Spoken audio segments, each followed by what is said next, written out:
ஒரு நண்பர் ஒருத்தர் வந்து கேட்டிருந்தாங்க ஃப்ரெண்ட்ஸ், பால் கறக்கிறது ஃபுல் வீடியோ போடுங்கக்கா அப்படின்னு சொல்லிட்டு. இதுக்கு முன்னாடி ஷார்ட்ஸ்லாம் ஒரு சில வீடியோ ஷார்ட்ஸ் போடும்போது கேட்டிருந்தார். அதை பார்த்துட்டு சரி அதனால தான் நம்ம அவருக்கோசரம் எடுத்து போடலாமே அப்படின்னு சொல்லிட்டு 2-3 டைம் கேட்டாங்க. அதனால தான் இந்த வீடியோ. ஃபஸ்ட்டு கண்ணுக்குட்டி இருக்கிற மாட்டுக்கு வந்து கண்ணுக்குட்டி விட்டு நம்ம பால் சொரப்போட வச்சுக்கணும். சரிங்களா? பால் சொரப்போட வச்சுட்டு நம்ம அதுக்கப்புறம் ஒரு கண்ணுக்குட்டி வந்து பிடிச்சி கட்டிடணும். ஒரு 2 நிமிஷம் எல்லா காம்பளையும் விட்டுட்டு பிடிச்சி கட்டிடணும். அதுக்கப்புறம் நல்லா மடியை கழுவிட்டு நம்ம பால் கறக்க ஸ்டார்ட் பண்ணிடணும். வாங்க அது எப்படி நான் கறக்கிறேன்னு சொல்லிட்டு பார்க்கலாம்.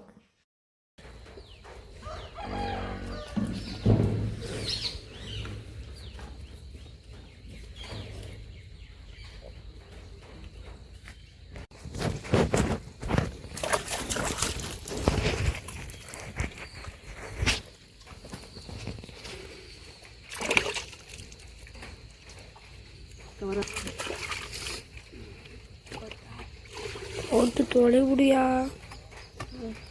ஒரு தொலைவு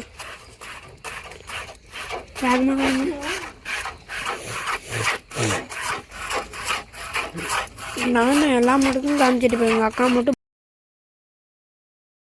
ஒரு சில இடத்துல லைவாக பால் கறக்கிற அந்த சவுண்டு கட் ஆகிருக்கும். ஏன்னு சொல்லிட்டு பார்த்தீங்கன்னா பக்கத்தில் 2 பெரியவங்க இருக்கிறாங்க. அவங்க காலையில் சுப்ரபாதம் பாட ஆரம்பிச்சிட்டாங்க. அதனால் உங்களுக்குலாம் அது வேண்டாம் அப்படின்னு சொல்லிட்டு கட் பண்ணிட்டோம் ஃப்ரெண்ட்ஸ். அதனால தான் வேறு ஒன்றும் இல்லை.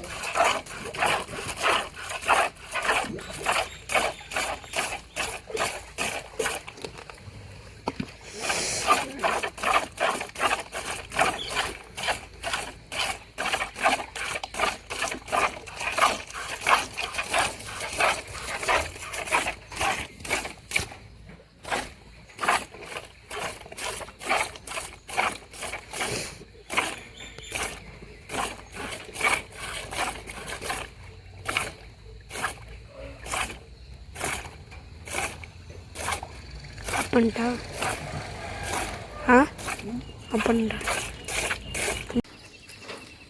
அதே கண்ணுக்குட்டி இல்லாத மாட்டுக்கு நான் டைரெக்டாக அப்படியே மடி கழுவிட்டு பால் கறக்க ஆரம்பிச்சிடுவேன். சரிங்களா?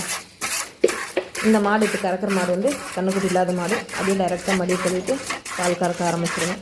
கீழே தான் பாருங்க ஃப்ரெண்ட்ஸ் எவ்வளோ கசகசன்னு இருக்கும். 2 நாள் மழை வந்து ஃபுல்லாக வெளியே ஃபுல்லாக சகதியாகிடுச்சு. அது மறுபடியும் பழைய நிலைமைக்கு நல்லா ஃபுல்லாக அந்த கீழே தர ஃபுல்லாக காஞ்சி வர்றதுக்கு இன்னும் ஒரு வாரம் ஆயிரும் நினைக்கிறேன். எனக்குள்ளே தெரிஞ்சு ஏன்னா பனிமூட்டமாக வேறு இருக்கா. அதனால் அப்படியே தான் இருக்குது. நசன்னு நான் ஏன் கால் கட்டிக்கிட்டேன்னு சொல்லிட்டு ஒரு பேர் கேட்டீங்க. அதனால் நிறையவே அனுபவிச்சிருக்கேன் ஃப்ரெண்ட்ஸுக்கு. கால் கட்டாத மாடு பால் கறந்ததுனால நல்லா ஃபுல்லாக பால் கறந்து முடிச்சிருவோம். ஒரு மாடு நல்லா 6-7 லிட்டர் பால் கறக்கும் ஒரு நேரத்துக்கு. அந்த மாதிரி கறக்கும்போது இப்போ கம்மியாக தான் கறக்குது. இதுக்கு முன்னே நல்லா கறக்கும். அந்த மாதிரி கறக்கும்போது நீங்களே பார்ப்பீங்க காலை தூக்கி இருக்குது. கடைசியில் கறந்து ஃபுல்லாக கறந்தான பின்னாடி என்ன ஆகும் பார்த்தீங்கன்னா பக்குன்னு காலை தூக்கி பக்கிட்டு சாய்ச்சி நம்மளையும் சாய்ச்சி வச்சு. அதனால சேஃப்டிக்கோசரம் இந்த மாதிரி ஆல்ரெடி என்னை கீழே தள்ளி இடுப்பு வந்து 5 நிமிஷத்துக்கு மேலே உட்கார முடியாது ஃப்ரெண்ட்ஸ். இடுப்பு வலி பயங்கரமாக இடுப்பு வலிக்கும். அது எப்படி சும்மா அது சொல்ல முடியாத வலி. அப்படியே சும்மா ஊசியில் குத்துறதோட இன்னும் நல்லா வலியாக இருக்கும். அந்த வலியெல்லாம் பொறுத்துக்கிட்டு தான் இந்த வேலை செஞ்சிட்ருக்கேன். ஏன்னா நம்மளை வந்து அசிங்கப்படுத்தினவங்க முன்னாடியே நம்ம கண்டிப்பாக வாழ்ந்து காமிக்கணும் அப்படின்ற ஒரே ஒரு வைராயத்தினால்தான் இந்தளவுக்கு நான் கஷ்டப்பட்டுட்டு இருக்கேன்.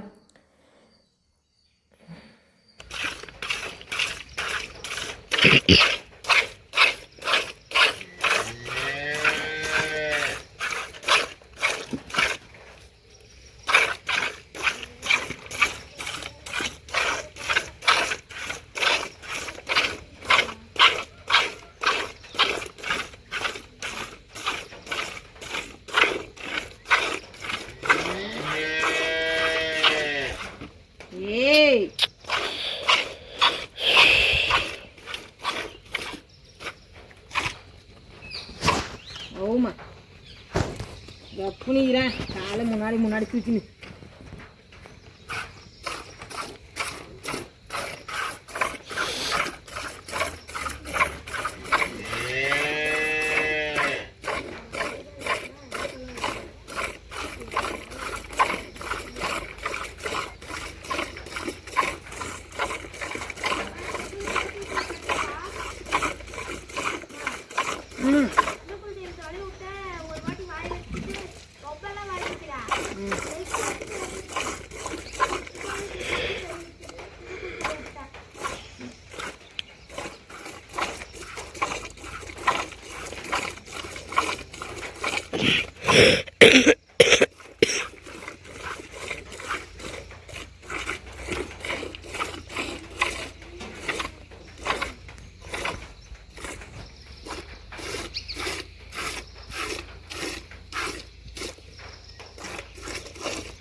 ஆமா